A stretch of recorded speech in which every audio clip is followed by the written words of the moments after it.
नैना भीगे भीगे जाए कैसे खुशियाँ छुपाए दिल जाएंगे, कुछ समझ न पाए कहाँ बोल बिछाए। भाई ये नमूने पक्का अम्बेडकर जी के नाम की ऐसी तैसी करके ही रहेंगे।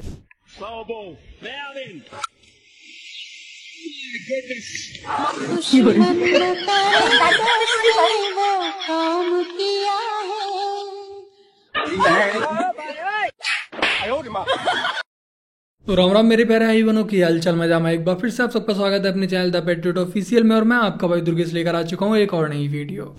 कम से कम एक बार बता तो देते कि हम नहीं रहना चाहते यार। इस बार तो आपने कुछ कहा भी नहीं। कम से कम एक बार बुला के बोल देना चाहिए। बोलो आपको हम कुछ कहते हैं, आप बताइए हम आपको कुछ कहे हैं। कितना अच्छा हम लोग बातचीत करते थे, हर चीज करते थे। लेकिन अब चलिए ठीक है, अच्छे पल को तो हम जिंदगी भर याद करेंगे, सुजो को रखेंगे, उसमें हमारे मन में कोई खोट नहीं। भाई की आवाज में दर्द तो है, कम से कम ब्रेकअप करने से पहले एक बार बताना तो चाहिए था। हमेशा कांग्रेस पार्टी देश को डिवाइड कर रही है, जाति के नाम पे डिवाइड कर रहे हैं। अबे तू उसकी तरफ है कि मेरी तरफ है? मैं तो आपकी तरफ हूँ। ये कैसा मेरी तरफ है? उंगली उसकी तरफ है लेकिन दिल आपकी तरफ है। मैंने आपका नमक खाया है। देखो भाई, खड़गे जी ने राहुल गांधी की जिम्मेदारी अब अपने कंधों पर रख ली। अब तक आपको लगता होगा कि सिर्फ और सिर्फ पप्पू ही मूर्ख है, बट आज आपको समझ आ गया होगा कि पूरी की पूरी पार्टी ही मूर्ख है।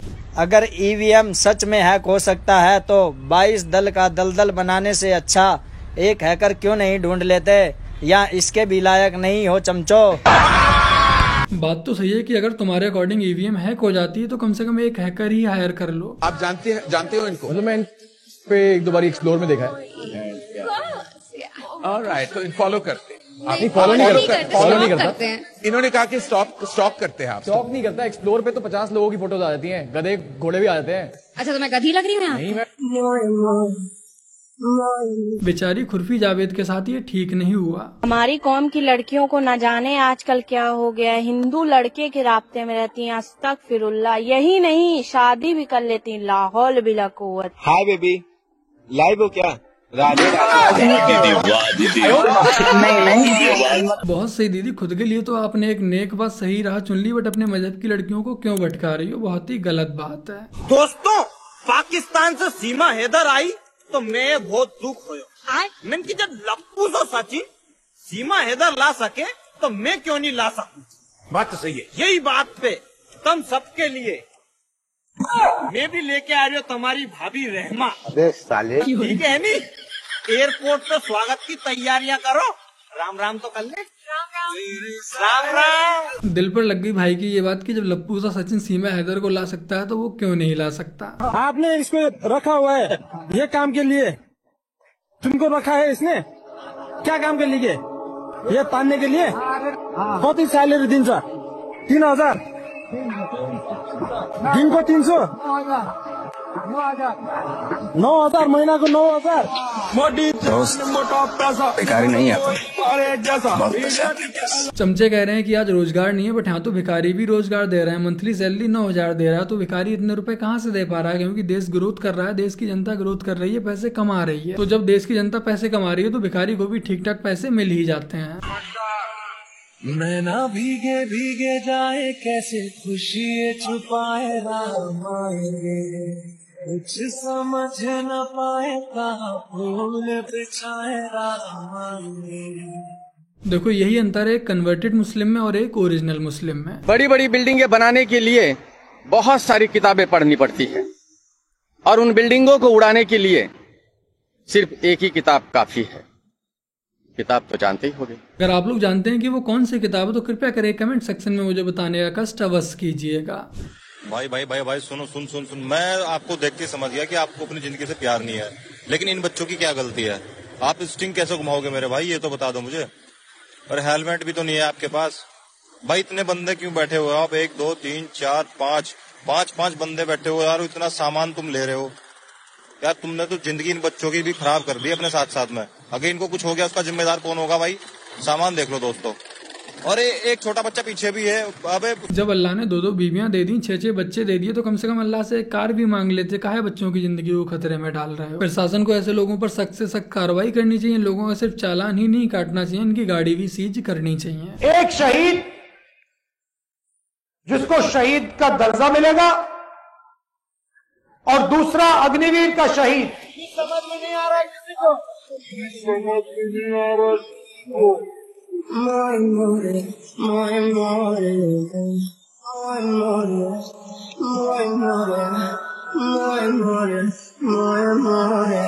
क्या ही होगा इस बेचारे का। कांग्रेस पार्टी से प्रधानमंत्री बनाने के चक्कर में अपनी पूरी पार्टी की लुटिया डुबाने पर तुली हुई है। 2014 से पहले ना मैं काफी गोरा था, बीजेपी की सरकार आई ना मैं काला हो गया। जैसे बीजेपी की सरकार आई काला हो गया और मेरी आंखें बहुत रोशनी थी मेरी आंखों में 2014 से पहले। जैसे बीजेपी की सरकार आई मेरे को ये चश्मा लगा दिया मोदी ने। बड़ा जालिम है मोदी। भाई खुद को रोस्ट करके भला ऐसे चमचों को रोस्ट कौन करता है? और अगर आप लोगों ने अपनी इस वीडियो को अब तक लाइक नहीं किया तो लाइक कर दीजिएगा। आपके एक लाइक से काफी उत्साह मिलता है, तो उतना तो सपोर्ट कर ही सकते हो। पहले मेरे ऊपर कई 2-3 साल ऐसे थे जिसमें इन्होंने मेरे ऊपर जहां जाता था इंक फेंकते थे। खूब मैंने जिल्लत बर्दाश्त करी है, इंसल्ट बर्दाश्त करी। फिर 2-3 साल पे इन्होंने कभी कोई अटैक, कभी थप्पड़ मारते थे, कभी मिर्च डाली। एक बार इन्होंने मेरे दफ्तर के अंदर घुस के इन्होंने जूते मारे मेरे को। जब तेरे कर्म ही ऐसे हैं कि आज आम आदमी से खास आदमी बना बैठा, करोड़ों का बंगला है, अपने ही बेटी की इसने जिम किराए पे ले रखी है जिसका किराया मंथली 10 से 11 लाख रुपए है। सोचिए आप कि ये जनता के टैक्स के पैसों से अपनी जिम का किराया देता है, और किराया किसे देता है? अपने ही बेटे को। तो जनता बेवकूफ थोड़ी ही है। लेकिन आपको लगता है कि जैसे विरोध करना राम के नाम पे उनका अगले चुनाव में कुछ होगा? उनका क्या होगा? उनका कुछ नहीं होगा। जब बेहिसाब हसरतें न पालिए, जो मिला उसे संभालिए, आएंगे तो मोदी ही। ये कांग्रेसी जितना भगवान प्रभु श्री राम का विरोध करेंगे उतनी ही बीजेपी की सीटें बढ़ती जाएंगी। बट इन्हें ये जरा सी बात समझ नहीं आ पा रही। सुप्रीम कोर्ट की लॉयर सामने बोल रही है कि उन्हें वक्फ एक्ट पढ़ाया ही नहीं जाता। इतना छुपा के कोई चीज कैसे रख सकते हो? हमारे देश में इतनी छुपी हुई चीज की, मतलब लॉयर को वक्फ एक्ट नहीं पढ़ाया जाता। आप समझ रहे हो? तो अगर अब हम लोग अगर बाहर निकल के आ रहे हैं, हम लोग कहना चाह रहे हैं, अगर हम ये बातें नहीं कहेंगे तो क्या बातें होंगी नहीं। हमने कहानी लिखी और कहानी को कह दिया, तो उसमें डर तो कुछ है ही नहीं ना उसमें। हम लोग वो सच है, एक नॉर्मल आदमी ये बातें नहीं बोल सकता, हम बोल सकते हैं। बहुत हो चुका, हमने फिल्म में भी यही बोला कि बहुत हो चुका, अब ऐसा नहीं। कब थमेगा ये उन्माद? आखिर कहाँ जाके रुकेंगे हम? वक्फ बोर्ड के ऊपर एक फिल्म रिलीज हो चुकी है, आपके सिनेमाघरों में लग चुकी है, तो आप लोग इस फिल्म को देखने अवश्य जाइएगा। अगर हम ऐसी फिल्मों को सपोर्ट करेंगे तभी आगे ऐसी फिल्में बन पाएंगी। और इस फिल्म का नाम है आखिर पलायन कब तक, तो एक बार इस फिल्म को देखने अवश्य जाइएगा। क्या नाम है तुम्हारा? मोहम्मद नाजिर हुसैन। कौन सा सब्जेक्ट पढ़ाया गया तुमको इसमें? इसमें बहुत सारे ताजमहल के बारे में बताया। एक सब्जेक्ट का नाम बताओ ना। कौन से सब्जेक्ट में तुमको ताजमहल के बारे में पढ़ाया गया है? सब्जेक्ट बिहार और बिहार के लोग। बिहार और बिहार के लोग कोई सब्जेक्ट होता है क्या 9वीं क्लास में? 10वां तो तुम नहीं पास करने वाले हो, घूसे दे के पास करोगे। बिहार तथा बिहार के लोग, और उसमें ताजमहल, यूपी का ताजमहल के बारे में पढ़ाया जाता है, सही है ना? दिल्ली में ताजमहल है। दिल्ली में ताजमहल है, ससुरावा।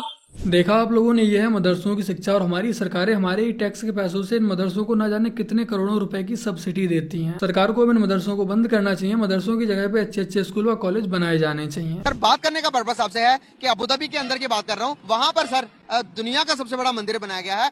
दूसरी तरफ अगर मैं बात करूँ, बुर्ज खलीफा के अंदर नरेंद्र मोदी की तस्वीर लगती है। 14 अगस्त आता, हमारी तस्वीर नहीं लगती। जलवा है हमारा। हमेशा उन्हीं लोगों की तस्वीरें लगती हैं जिन्होंने कुछ किया होता है। ठीक है, हमारी तो तस्वीरें चोरों में लगेंगी। पाकिस्तानियों का तो बुरा हाल है भाई। पाकिस्तानियों को दुबई क्या पूरी दुनिया से अब निकाल रहे हैं। Bye bye tata. ये भाई पक्का पाकिस्तान में होने के बावजूद भी मदरसों में नहीं, स्कूल व कॉलेज में पढ़ने के लिए गया होगा। जरूर होया कोटा नहीं, पग तेरे सिर ते तू रोटा नहीं। एक गल पुछ इन्हां ठेकेदारां नूं, साडा भी पंत कल्ला खोटा नहीं। आओ पिंडियां सिरासां नूं दिलों कढ दिओ, हो किसे नूं। देखो, ये पिछले किसान आंदोलन की वीडियो है, तो उसका मतलब ये बिल्कुल भी नहीं है कि इस बार भी ये मजहबी फर्जी खलिस्तानी बनकर आंदोलन में आए हुए हैं। समझ रहे हो? समझ रहे हो आप? समझ रहे हो? हम एक मांग ये भी रखते हैं कि ईवीएम का जो चुनाव है वो ईवीएम से नहीं होना चाहिए, वो बैलेट पेपर से होना चाहिए। ये मांग हम और इसमें अलग से जोड़ते हैं। और बाकी जो मांगे हमारे भाइयों ने रखी है वो बहुत अच्छी रखी है। हम उन सब का ये विपक्ष की ओर से लड़ रहे हैं। ये किसान हो ही नहीं सकते, ये चुनावी किसान है, इन्हें फंड मिलता है और ये लोग आंदोलन करते हैं। ये किसान आंदोलन की आड़ में खालिस्तानी जो देश के टुकड़े करना चाहते हैं, देश को बांटना चाहते हैं, खालिस्तान बनाना चाहते हैं, इन्हें देश की तरक्की बिल्कुल भी बर्दाश्त नहीं होती है। सनातनी थे कि मुस्लिम भाई भी थे? मुस्लिम भाई कहाँ से हो गए? देश आजाद मुस्लिम बोलो नहीं थे क्या? नाम क्या है? मेरा नाम अजय कुमार। अच्छा, सेक्युलर है, समझ गए, इनको हमला पिटते हैं अभी। आप ये बताइए, आप मुस्लिम को भाई कैसे बना दिए? क्यों नहीं? देश के आजाद वो भाई नहीं थे क्या? अच्छा, उनका क्या योगदान है इस देश पे? अभी गणतंत्र दिवस हुई, उनका क्या योगदान है?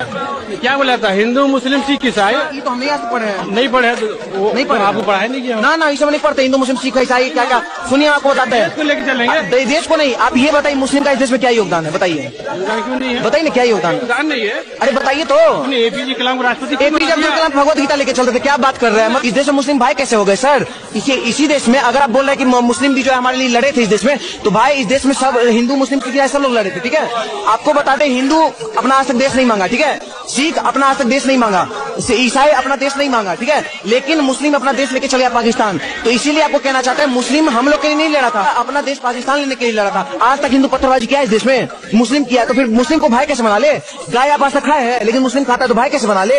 आप कभी सरदार का छत्तीस टुकड़ा किए है लेकिन मुस्लिम किया तो भाई कैसे बना ले? साक्षी को बीच रोड पे साहिल का चाकू करके मारा था, आप कभी मारा है किसी लड़की को? तो भाई आप भाई कैसे बना रहे हैं? आप भाईचारा वाले, आप सेक्युलर है, ठीक है। तो बाला साहब ठाकरे आपके बहुत बढ़िया शब्द बोल के गए थे कि रेड लाइट पे जो कहीं भी ताली बजाते हैं, घाघरा पहनते हैं, वो हिजड़े नहीं होता है। जो हिंदू होकर हिंदू का विरोध करता है वही हिजड़े होता है।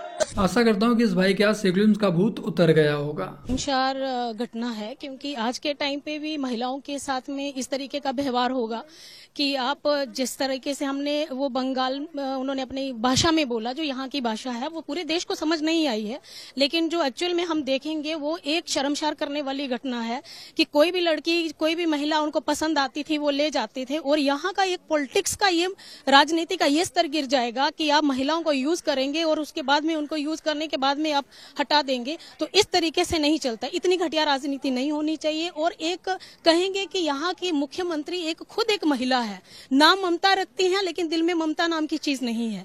और जहां तक हम ये चीजें देख पा रहे हैं कि 376 का मुकदमा भी उनपे नहीं लगा। आज हम विजिट करेंगे और जो सारे मुकदमे लग सकते हैं वो सारे लगवाएंगे। आज ममता बनर्जी के राज्य में पश्चिम बंगाल के संदेश खाली में ये स्थिति है कि वहाँ पर हिंदुओं का कई सालों से उत्पीड़न हो रहा है। टीएमसी पार्टी के मजहबी गुंडे आते हैं, हिंदुओं के मोहल्ले, उनके गाँवों में जाते हैं, वहाँ जो कम उम्र की महिलाएं होती हैं, लड़कियां होती हैं, उन्हें उठा ले जाते हैं।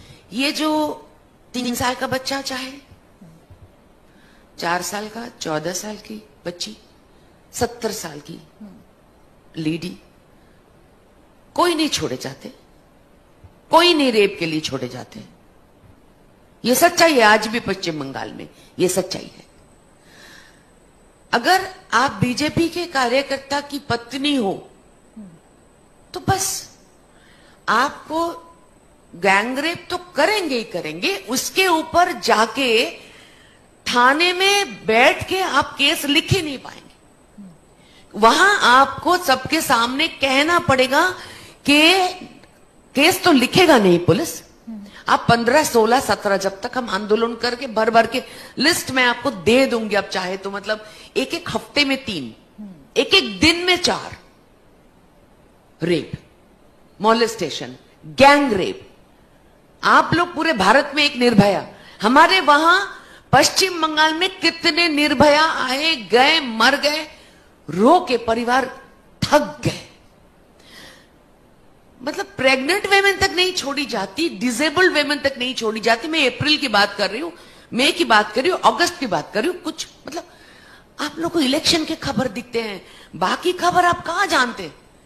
एक मैं बताती हूँ, आज सोशल मीडिया पर हर कोई संदेश खाली में जो घटित हो रहा है उस पर आवाज उठा रहा है, उनके लिए न्याय दिलाने की मांग कर रहे हैं। बट जितने लोग भी जो संदेश खाली पर बात कर रहे हैं, पीड़ितों को न्याय दिलाने की बात कर रहे हैं, वो सारे के सारे हिंदू यूट्यूबर्स, राष्ट्रवादी यूट्यूबर्स और इन्फ्लुएंसर्स ही हैं। जब इन सब लोगों ने मिलकर आवाज उठाई, स्पेशली हमारे अजीत भारती भैया ने, तब जाकर हमारी जो नेशनल मीडिया है उसके कानों तक ये खबर पहुंच पाई। बट अफसोस की बात यह है कि जो पत्रकार खुद को निष्पक्ष पत्रकार बताते हैं, इन पत्रकारों के कानों में अब तक जूं नहीं रेंगी है। क्योंकि पश्चिम बंगाल में बीजेपी की गवर्नमेंट नहीं है, तो ये लोग उस पर कैसे बोल सकते हैं? जिन पर अत्याचार हो रहा है वो मुस्लिम नहीं है, वो हिंदुओं पर अत्याचार हो रहा है, तो भला ये उस पर कैसे बोल सकते हैं। और फिर यही गोदी में बैठे हुए पत्रकार दूसरों को गोदी मीडिया बोलते हैं और इन्हें शर्म तक नहीं आती खुद को निष्पक्ष पत्रकार बोलते हुए। संदेश खालियों को लेकर और किसान आंदोलन को लेकर फर्जी किसानों की जो मांग है कि स्वामीनाथन आयोग की जो रिपोर्ट थी उसे लागू किया जाए, तो स्वामीनाथन रिपोर्ट के ऊपर मैंने एक डिटेल्स में वीडियो बनाई है। अगर आप लोगों ने इस वीडियो को नहीं देखा तो यहाँ पर क्लिक करके एक बार इस वीडियो को अवश्य देखिएगा, जिससे आपको आसानी से समझ आ जाए कि स्वामीनाथन आयोग की जो रिपोर्ट थी वो क्या थी। तो बस मेरे प्यारे भाई बहनों, आज की अपनी इस वीडियो में इतना ही। वीडियो को लाइक अवश्य कीजिएगा, साथ ही साथ शेयर करना मत भूलिएगा और चैनल को सब्सक्राइब भी कर लीजिएगा। चलिए जल्द मिलते हैं एक और नई वीडियो के साथ, तब तक के लिए जय हिंद, वंदे मातरम, जय श्री राम।